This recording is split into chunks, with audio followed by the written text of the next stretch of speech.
ಬಸವಣ್ಣನ ಪೂಜೆ ಮಾಡುವೆ, ಹೊಳೆಯಾದ ಕಾಯವನ್ನು ಕಡಿದು ಹಾಕುವೆ.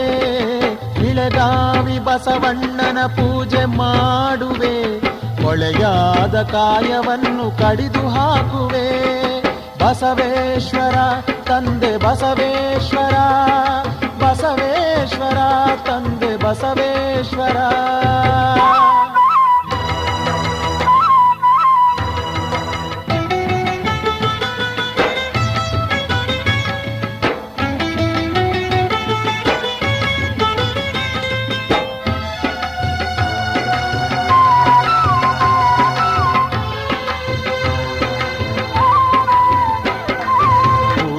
ಮಳೆ ಸುರಿದು ಬಂದರೇನು, ಮರಗಿಡಗಳು ಚಿಗುರು ಒಡೆದರೇನು,